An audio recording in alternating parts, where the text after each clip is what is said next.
Magandang araw mga ka-agri. Kung mapapansin ninyo ay binigyan tayo ng pagkakataon para makita natin ng personal itong bayawak. At siya ay nandun. Ayun. Yun. Yan. Yan. Nakatingin siya sa atin kung ano gagawin natin sa kanya. Sana ay malinaw mga ka-agri At bayan yung bayawak natin na nakingialam sa ating mga tanim. Yan. Medyo may malaki na rin ng konti. At nakakaawa ta namang hulihin nakakaawang patayin. At baka Pero yan. Try natin lapitan kung tayo ay pagbibigyan. Or another angle. Nito sa may kabila. Kanina ay siya din sa may dito sa may kahoy. Pagpunta ko dito kanina, nagdilig ako nung tanim kong guyabano. Yan. Dito, tingnan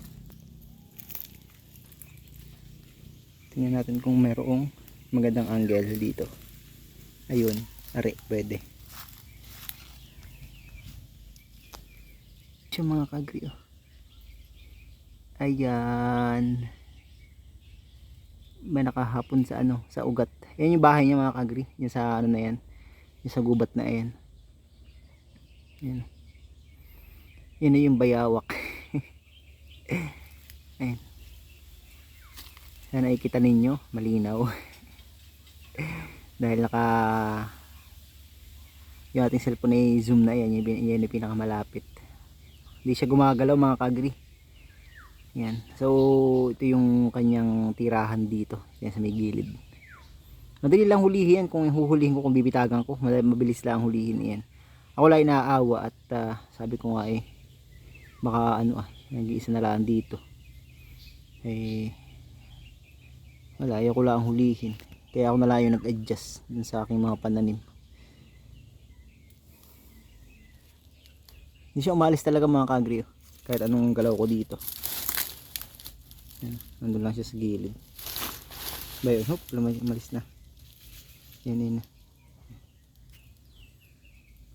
Nakaramdam na ng tao. Pero kung kita na yan kanina, hindi lang siya gumagalaw. Yan. So, alam nyo na, kita nyo na. At nagpakita na sa atin ng tunay yung bayawak na natin dito, best friend baga.